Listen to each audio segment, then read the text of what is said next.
Hello, once again, Billy Ho Sports back for more racing action. We're about midway through January, about 3 months till Kentucky Derby 151. This week, we're cracking into some more Derby prep races. We're heading out to Fairgrounds in the NOLA for the Grade 3 Lecomte Stakes. This is the first of the 20-point preps, so the stakes are starting to get a little bit higher.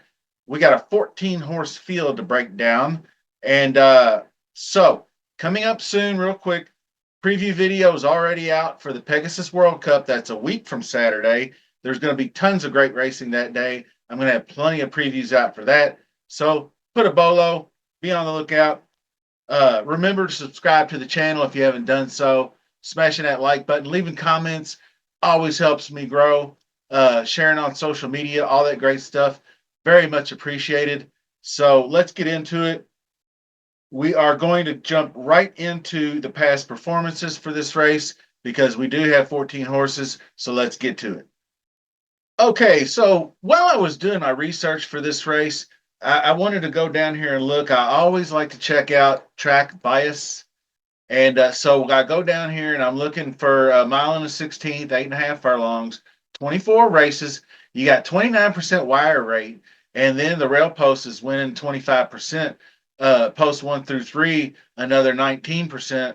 So the inside position looks good. Now, I did see some conflicting information on that.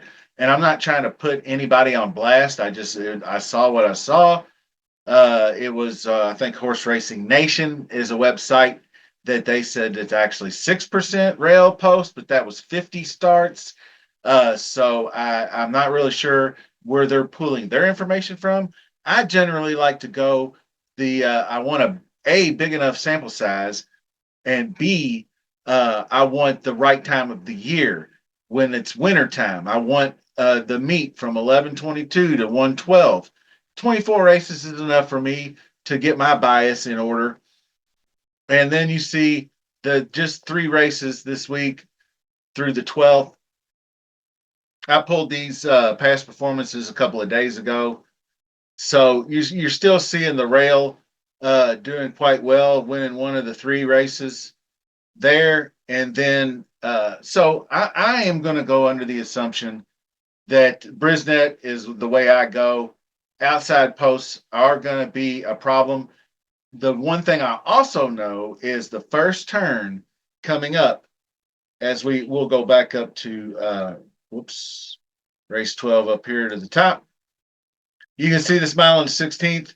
It's kind of hard to see because they somehow overlap things here, but it starts somewhere in the neighborhood right here, and there's not much to go till you hit this first turn. So you really have to be in position. That brings me to the start of this race for $250,000 and 20 Derby points is Innovator. 10-1 morning line, has the inside rail. I like the spot for him, especially. Dwayne Lucas trains, Jamie Torres rides. Sired by Authentic was a front running speed horse. This horse gets out front and runs, breaks very sharply. I mean, I went back and watched. I didn't go back to the hopeful, so I don't know. He was bumped hard at the break there, but these last 3 races I thought was good enough. He did it 3 straight races, broke sharp, broke sharp. He broke really sharp in this last maiden breaker here to win by a head, and he did hold on, going 6 furlongs in the mud. Now, to me, I know it looks like, oh well, that he hasn't been 2 turns, but sired by Authentic. When I look at the sire stats, 7.3, 7.2, sire and damn sire, he's got the pedigree to get there. I think he'll like the only reason I probably wouldn't take a sleeper pick to win on him is probably because he hasn't been 2 turns, and would probably I would need to see it first, but I think he's a very good horse, sired by Authentic. I'm pretty pleased with his positioning. Got a good chance to compete. Maximum Promise does have a good chance. Maximum Security is the sire. Big whopping 14-point victory his last out. Um, Maximum promise at 10-1. Last year's Derby duo, Kenny McPeak, Brian Hernandez, hooking up for that one. Um, the second place horse won next out, which is always kind of interesting right here. Exertion, or I think this was the name of the horse. I moved up actually from 71 to like 120 and one broke his maiden. So pretty good horse, I'd say, to keep an eye on. But this one's been off for 5 months. So when horses are this young coming off layoffs, I tend to uh, not put as much emphasis on them coming right out and being as sharp as they should be. Admiral Dennis, I don't think he's as good as everybody thought he was coming out of the gate. I'm going to pass on him. He's Brad Cox, though. So Brad Cox is a 32% beaten favorite. Brad Cox is very good in routes on the dirt. He's also cross entered on Monday, so kind of keep that in your mind too.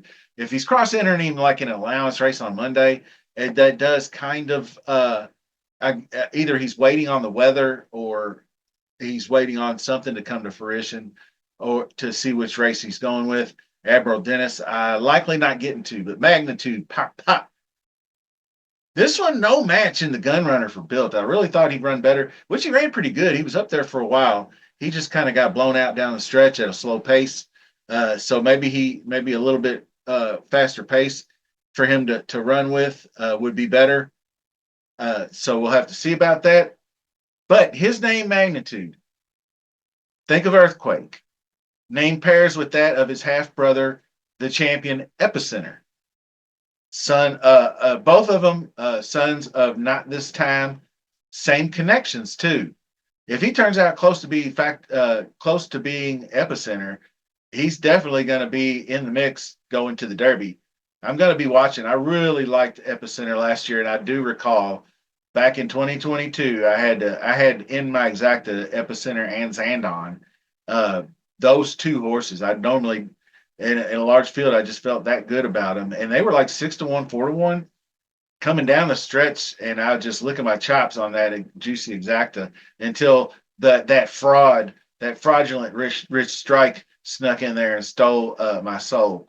But anyway, magnitude most recently, like I said, not as good as Built in the gun runner, but he has a good chance to turn the tables with the 4 post versus Built in post 13. So maybe he gets the drop on him that way.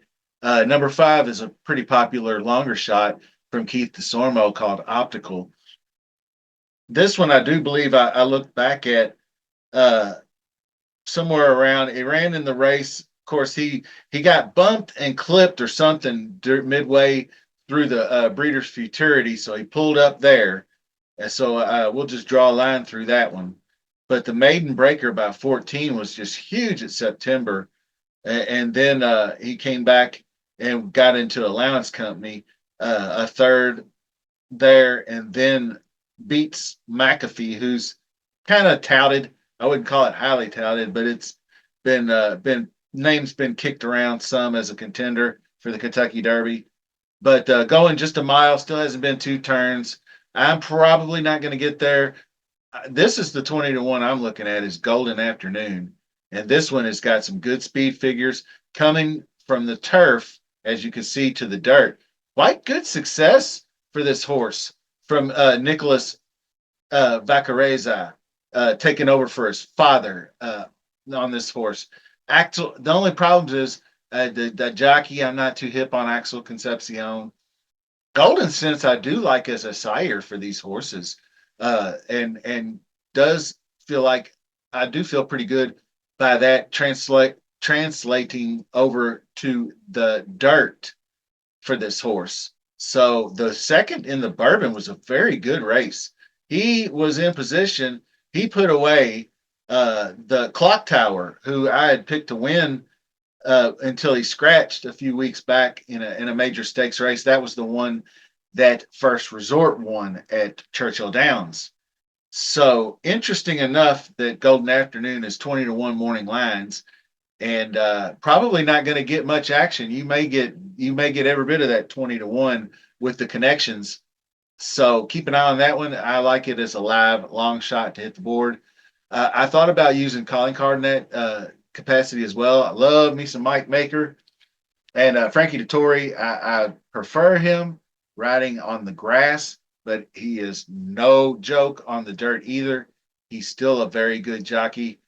Uh, so just not quite as good with the winning clip. He's just hits the board a lot. So that would hence maybe at 12 to 1 using him underneath some. The big 17 length victory in the mile at Aqueduct on his first trial in the dirt. Very eye popping, but versus state breds, you see that little S with the box in the box. That's state breds only. That means it's a weaker field. So uh, this one I don't think I'm going to land on either. You got to start cleaning up out your closet when it comes to some of these borderline horses, like a 10 to 1 tough catch, Dallas Stewart, Luis Saez, a good looking sprinter, Sugar Bowl winner, bookended first place finishes, broke his maiden for 100, ran the hopeful, got killed in that one, but second and back to back black stakes for 200K or more at two different tracks, three different tracks. You can see versatile horse. So one to keep an eye on. I can't get to it here. Second in prime power, I might pay for not using this horse. But you never know. I reserve the right to change my mind on race day. So as we get track conditions, there's bound to be a scratch or two here too. So we do have at least one I know of cross entered. So that one could scratch out. The weather I did not check. I meant to look at the weather this weekend. I want to say it's not going to rain, but I can't be counted on for my weather prowess.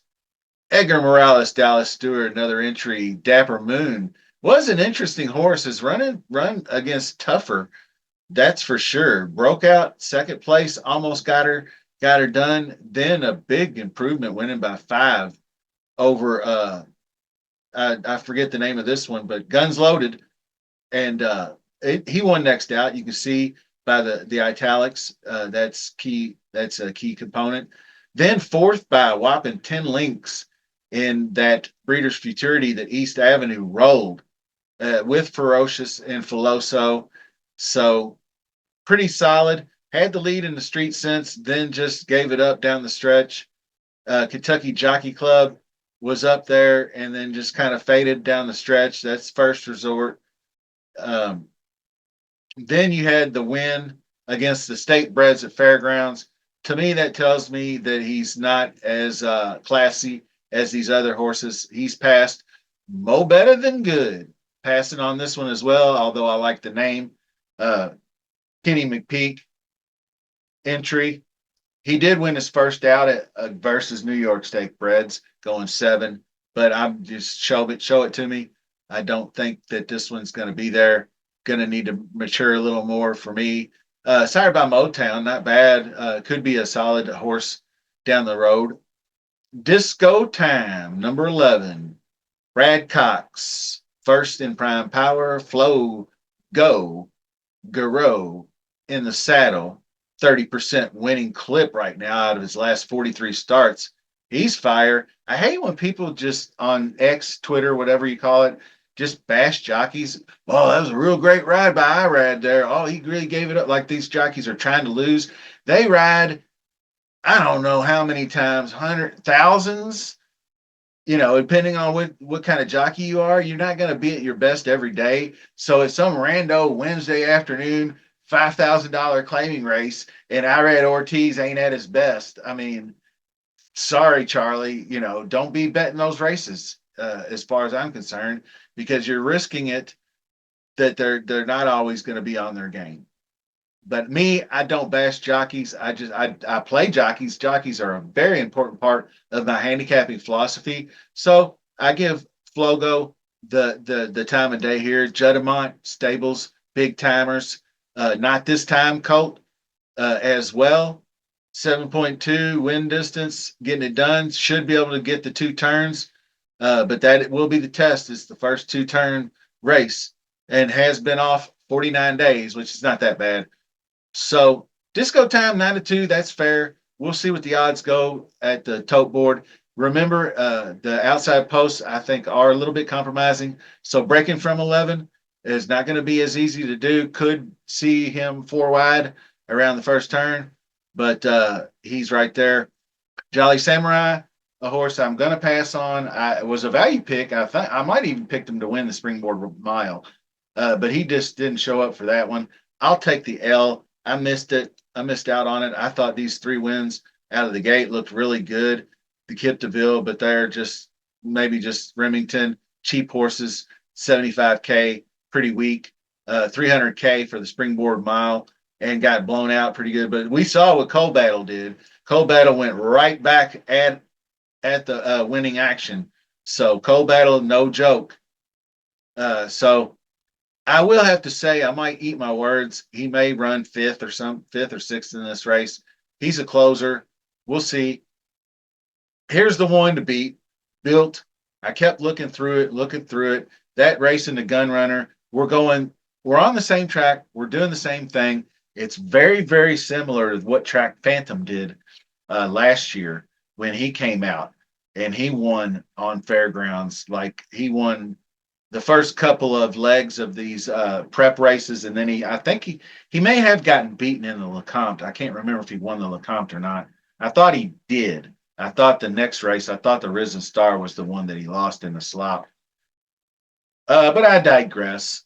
Built, I think, is looking to roll. Uh, so Sired by Hardspun. That's what I like. Former winner of this race. So I like the pedigree. I like the 7.4, 7.6 average win distance right here. And the Sired production index is pretty good too. Um, Moving up in class, but a big wire to wire victory. But I'll save it for my final analysis. This horse, if you're worried about being compromised in post 13, yes, it is a concern. Yes, if you think he's a front runner and he's going out like this, then yeah, I wouldn't like his chances as much, but I'll have a take on that in just a second because we're going to round things out with Seattle Road. I don't know. Whenever I see the word Seattle and Road in the name, I know Quality Road, great horse, but Seattle Slew. I mean, you could probably go. This is damned by Seattle slang, and I'm sure you go through the lineage, and you're going to see Seattle Slew. But it just reminds me of Seattle Slew when I see it, and I'm like, oh, good. But I just don't think he's good enough. He had to drop all the way to 58K to break the maiden. Way outside Tom Amos. So I'm going to pass on Seattle Road. Now, final analysis is as such. Thank you for joining me too. If you have not subscribed, hit that button right now and you will have done me a great service. Smash that like while you're at it too. It's that one that goes like this, little thumbs up. Not this, this. And then there's a little button down there that says share. It's got a little arrow on it. You hit that share and it brings it up and it gives you a laundry list and you find your favorite social media site to choose from and post it out there for Billy Ho. Appreciate you very much. Now, final analysis. I think Bill will find a spot. I think he can rate. Hardspun was a versatile horse himself, but he typically raced from off the pace, but he could get that early speed if he needed it. So I think that if somehow Built breaks well and he can get over to the lead without being caught too wide, maybe he does it. He'll be right in there, second, third, right in between, right in behind the leaders. It's hard for me to believe that Innovator's not going to one break fast, two get up to the lead by the first turn and be leading this race, and Magnitude sitting right next to him 1-2, and then Built could be either 3, 4, 5 behind him or further down the line if he finds a spot to get to the rail. But I think he can rate off the pace.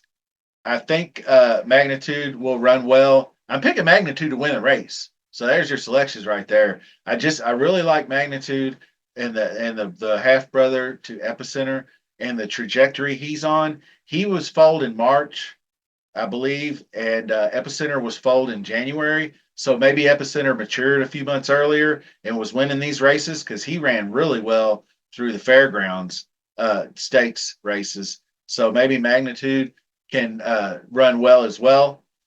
ultimately might get a slight bump in odds on built. So keep an eye on the tote board there. If people are thinking the 13 posts is no bueno, then built might hover around 5 to 2, 2 to 1, maybe. I don't know if he gets down any lower than that. I think the odds will be spread pretty good because I think there's 5 or 6 really good horses in this race. But anyway, like I said, Innovator can wire them. I wouldn't be shocked. Magnitude is my choice to win the race because I just kind of go out. I'm kind of not going out on a limb or anything, but I like the horse and I think he can win the race. And but what to do with Disco Time? We talked about Disco Time, who's obviously a win contender and an underneath use as well. And now you have to decide. What I would do is what I've been doing in a lot of these videos: a 50-cent trifecta key box, which gives you a key horse to finish first, second, or third, and then you can pick a handful of horses, however much you want to spend for the underneath, which would run second, third, or first, third, or first and second. You know how it works with a key horse. So it would be the 13 with 14611. The one innovator, the 4 magnitude, the 6 was Golden Afternoon, and the number 11 horse was Disco Time. So those 4 horses underneath. I think a win place bet on, because I know it seems kind of like negative EV to take Built as your key horse and then go ahead and bet a different horse to win. But I'll go win place with Magnitude. Hopefully he can maybe scoot up past 6 to 1, or at least stay right around 5 or 6 to 1. Normally, when I hit these value bets, that's right around where they land at is 5 or 6 to 1. I can't seem to get the ones that are like 20 to 1 or 25 to 1 bombs, but I do seem to find good value plays from time to time. Maybe this is one of them. We'll have to see. Just remember, Billy Ho Sports is going to have all your Kentucky Derby content coming down the pike. I'll have some more divisional type stuff. So we'll probably do maybe the top 3-year-old males coming up here pretty soon, which is a Derby contender list. Anyway, then you have turf horses. We have Pegasus Turf next week. We have Philly Mare Turf next week. We have all kinds of great stuff. So stay tuned, set those notifications so you don't miss out. Till next time, see ya.